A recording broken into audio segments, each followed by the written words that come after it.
जय श्री राम। यहाँ तक की रामायण कथा मैं कह चुकी हूँ। आगे की कथा इस प्रकार है। राम राज्याभिषेक की तैयारी, देवताओं की व्याकुलता तथा सरस्वती से उनकी प्रार्थना। सबके हृदय में ऐसी अभिलाषा है और सब महादेव जी को मानकर कहते हैं कि राजा अपने जीते जी श्री रामचंद्र जी को युवराज पद दे दे। एक समय रघुकुल के राजा दशरथ जी अपने सारे समाज सहित राजसभा में विराजमान थे। महाराज समस्त पुण्यों की मूर्ति हैं। उन्हें श्री रामचंद्र जी का सुंदर यश सुनकर अत्यंत आनंद हो रहा है। सब राजा उनकी कृपा चाहते हैं और लोकपालगण उनके रुख को रखते हुए प्रीति करते हैं। तीनों भुवनों में और तीनों कालों में दशरथ जी के समान बड़भागी कोई नहीं है। मंगलों के मूल श्री रामचंद्र जी जिनके पुत्र हैं, उनके लिए जो कुछ कहा जाए सब थोड़ा है। राजा ने स्वाभाविक ही हाथ में दर्पण ले लिया और उसमें अपना मुंह देखकर मुकुट को सीधा किया। कानों के पास बाल सफेद हो गए हैं, मानो बुढ़ापा ऐसा उपदेश कर रहा है कि हे राजन, श्री रामचंद्र जी को युवराज पद देकर अपने जीवन और जन्म का लाभ क्यों नहीं लेते। हृदय में यह विचार लाकर राजा दशरथ जी ने शुभ दिन और सुंदर समय पाकर प्रेम से पुलकित शरीर को आनंद मगन मन से उसे गुरु वशिष्ठ जी को जा सुनाया। राजा ने कहा, हे मुनिराज, श्री रामचंद्र जी अब सब प्रकार से सब योग्य हो गए हैं। सेवक मंत्री सब नगर निवासी और जो हमारे शत्रु मित्र या उदासीन हैं, सभी को श्री रामचंद्र वैसे ही प्रिय हैं जैसे वे मुझको। आपका आशीर्वाद ही मानो शरीर धारण करके शोभित हो रहा है। हे स्वामी, सारे ब्राह्मण परिवार सहित आपके ही समान उन पर स्नेह करते हैं। जो लोग गुरु के चरणों की रज को मस्तक पर धारण करते हैं, वे मानो समस्त ऐश्वर्य को अपने वश में कर लेते हैं। इसका अनुभव मेरे समान दूसरे किसी ने नहीं किया। आपकी पवित्र चरण रज की पूजा करके मैंने सब कुछ पा लिया। अब मेरे मन में एक ही अभिलाषा है, हे नाथ, वह भी आप ही के अनुग्रह से पूरी होगी। राजा का सहज प्रेम देखकर मुनि ने प्रसन्न होकर कहा, नरेश, आज्ञा दीजिए। हे राजन, आपका नाम और यश की संपूर्ण मनचाही वस्तुओं को देने वाला है। हे राजाओं के मुकुटमणि, आपके मन की अभिलाषा फल का अनुगमन करती है। अपने जी में गुरु जी को सब प्रकार से प्रसन्न जानकर हर्षित होकर राजा कोमल वाणी से बोले, हे नाथ, श्री रामचंद्र जी को युवराज कीजिए। कृपा करके कहिए तो तैयारी की जाए। मेरे जीते जी यह आनंद उत्सव हो जाए, सब लोग अपने नेत्रों का लाभ प्राप्त करें। प्रभु के प्रसाद से शिव जी ने सब कुछ निभा दिया। केवल यही एक लालसा मन में रह गई है। इस लालसा के पूर्ण हो जाने पर फिर सोच नहीं, शरीर रहे या चला जाए, जिसमें मुझे पीछे पछतावा न हो। दशरथ जी के मंगल और आनंद के मूल सुंदर वचन सुनकर मुनि मन में बहुत प्रसन्न हुए। हे राजन, सुनिए, जिनसे विमुख होकर लोग पछताते हैं और जिनके भजन बिना जी की जलन नहीं जाती, वही स्वामी श्री रामचंद्र जी आपके पुत्र हुए हैं, जो पवित्र प्रेम के अनुगामी हैं। हे राजन, अब देर न कीजिए, शीघ्र सामान सजाइए। शुभ दिन और सुंदर मंगल तभी हैं जब श्री रामचंद्र जी युवराज हो जाएं। राजा आनंदित होकर महल में आए और उन्होंने सेवकों को तथा मंत्री सुमंत्र को बुलवाया। उन लोगों ने जय जीव कहकर सिर नुआए। तब राजा ने सुंदर मंगलमयी वचन श्री राम जी को युवराज पद देने का प्रस्ताव सुनाए। यदि पंचों को यह मत अच्छा लगे तो हृदय में हर्षित होकर आप लोग श्री रामचंद्र जी का राज तिलक कीजिए। इस प्रिय वाणी को सुनते ही मंत्री ऐसे आनंदित हुए मानो उनके मनोरथ रूपी पौधे पर पानी पड़ गया हो। मंत्री हाथ जोड़कर विनती करते हैं, हे जगतपति, आप करोड़ों वर्ष जिए। आपने जगत भर का मंगल करने वाला भला काम सोचा है। हे नाथ, शीघ्रता कीजिए, देर न लगाइए। मंत्रियों की सुंदर वाणी सुनकर राजा को ऐसा आनंद हुआ मानो बढ़ती हुई बेल सुंदर डाली का सहारा पा गई हो। राजा ने कहा, श्री रामचंद्र जी के राज्याभिषेक के लिए मुनिराज वशिष्ठ जी को जो जो आज्ञा हो आप लोग वही सब तुरंत करें। मुनिराज ने हर्षित होकर कोमल वाणी से कहा कि संपूर्ण श्रेष्ठ तीर्थों का जल ले आओ। फिर उन्होंने औषधि, मूल, फूल, फल और पत्र आदि अनेकों मांगलिक वस्तुओं के नाम गिनकर बताए। चवर, मृग चरम, बहुत प्रकार के वस्त्र, असंख्यों जातियों के ऊनी और रेशमी कपड़े, मणियों तथा और भी बहुत सी मंगल वस्तुएं जो जगत में राज्याभिषेक के योग्य होती हैं, सबको मंगाने की उन्होंने आज्ञा दी। मुनि ने वेदों में कहा हुआ सब विधान बताकर कहा, नगर में बहुत से मंडप सजवाओ, फलों में समेत आम, सुपारी और केले के वृक्ष नगर की गलियों में चारों ओर रोप दो।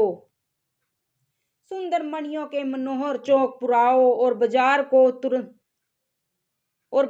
तुरंत सजाने के लिए कह दो। श्री गणेश जी, गुरु और कुल देवता की पूजा करो और भूदेव ब्राह्मणों की सब प्रकार से सेवा करो। ध्वजा, पताका, तोरण, कलश, घोड़े, रथ और हाथी सबको सजाओ। मुनि श्रेष्ठ वशिष्ठ जी के वचनों को सिरोधार्य करके सब लोग अपने अपने काम में लग गए। मुनीश्वर ने जिसको जिस काम के लिए आज्ञा दी उसने वह काम मानो पहले से ही कर रखा था। राजा, ब्राह्मण, साधु और देवताओं को पूज रहे हैं और श्री रामचंद्र जी के लिए सब मंगल कार्य कर रहे हैं। श्री रामचंद्र जी के राज्याभिषेक की सुहानी खबर सुनते ही अवध भर में बड़ी धूम से बधावे बजने लगे। श्री रामचंद्र जी और सीता जी के शरीर में भी शुभ शगुन सूचित हुए। उनके सुंदर मंगल अंग फड़कने लगे। पुलकित होकर वे दोनों प्रेम सहित एक दूसरे से कहते हैं कि ये सब शगुन भरत के आने की सूचना देने वाले हैं। बहुत दिन हो गए, बहुत ही अवसर आ रही है। शगुनों से प्रिय के मिलने का विश्वास होता है और भरत के समान जगत में हमें कौन प्यारा है। शगुन का बस यही फल है, दूसरा नहीं। श्री रामचंद्र जी को भाई भरत का दिन रात ऐसा सोच रहता है जैसा कछुए का हृदय अंडों में रहता है।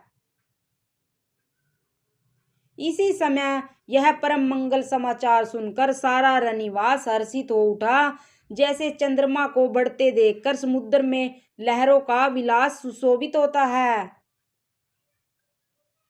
सबसे पहले जाकर जिन्होंने यह वचन सुनाए उन्होंने बहुत से आभूषण और वस्त्र पाए। रानियों का शरीर प्रेम से पुलकित हो उठा, मन प्रेम में मगन हो गया। वे सब मंगल कलश सजाने लगी। सुमित्रा जी ने मणियों के बहुत प्रकार के अत्यंत सुंदर और मनोहर चौक पूरे आनंद में मगन हुई। श्री रामचंद्र जी की माता कौशल्या जी ने ब्राह्मणों को बुलाकर बहुत दान दिए। उन्होंने ग्राम देवियों, देवताओं, नागों की पूजा की और फिर बलि भेंट देने को कहा और प्रार्थना की, जिस प्रकार से श्री रामचंद्र जी का कल्याण हो, दया करके वही वरदान दीजिए। कोयले की सी मीठी वाणी वाली, चंद्रमा के समान मुख वाली और हिरण के बच्चे के से नेत्रों वाली स्त्रियां मंगल गान करने लगी। श्री रामचंद्र जी का राज्याभिषेक सुनकर सभी स्त्री पुरुष हृदय में हर्षित हो उठे और विधाता को अपने अनुकूल समझकर सब सुंदर मंगल साज सजने लगे। तब राजा ने वशिष्ठ जी को बुलाया और शिक्षा देने के लिए श्री रामचंद्र जी के महल में भेजा। गुरु का आगमन सुनते ही श्री रघुनाथ जी ने दरवाजे पर आकर उनके चरणों में मस्तक नवाया, आदर पूर्वक हृदय देकर उन्हें घर में लाए और षोडशोपचार से पूजा करके उनका सम्मान किया। फिर सीता जी सहित उनके चरण स्पर्श किए और कमल के समान दोनों हाथों को जोड़कर श्री राम जी बोले। यद्यपि सेवक के घर स्वामी का पधारना मंगलों का मूल और अमंगलों का नाश करने वाला होता है, तथापि हे नाथ, उचित तो यही था कि प्रेम पूर्वक दास को ही कार्य के लिए बुला भेजते, ऐसी ही नीति है। परंतु प्रभु ने प्रभुता छोड़कर जो स्नेह किया, इससे आज यह घर पवित्र हो गया। हे गोसाई, जो आज्ञा हो मैं वही करूं। स्वामी की सेवा में ही सेवक का लाभ है। प्रेम में मगन सने हुए वचनों को सुनकर मुनि वशिष्ठ ने श्री रघुनाथ जी की प्रशंसा करते हुए कहा कि हे राम, भला आप ऐसा क्यों ना कहें, आप सूर्यवंश के भूषण जो हैं। श्री रामचंद्र जी के गुणशील और स्वभाव का बखान कर मुनिराज प्रेम से पुलकित होकर बोले, राजा ने राज्याभिषेक की तैयारी की है, वे आपको युवराज पद देना चाहते हैं। हे राम जी, आज आप सब संयम कीजिए, जिससे विधाता कुशल पूर्वक इस काम को निभा दे। गुरु जी शिक्षा देकर राजा दशरथ जी के पास चले गए। श्री रामचंद्र जी के हृदय में इस बात का खेद हुआ कि हम सब भाई एक ही साथ जन्मे, खाना सोना, लड़कपन के खेल कूद, कंछेदन, यज्ञोपवीत और विवाह आदि उत्सव सब साथ साथ हुए, पर इस निर्मल वंश में यही एक अनुचित बात हो रही है कि और सब भाइयों को छोड़कर राज्याभिषेक एक बड़े का ही होता है। प्रभु श्री रामचंद्र जी का यह सुंदर प्रेम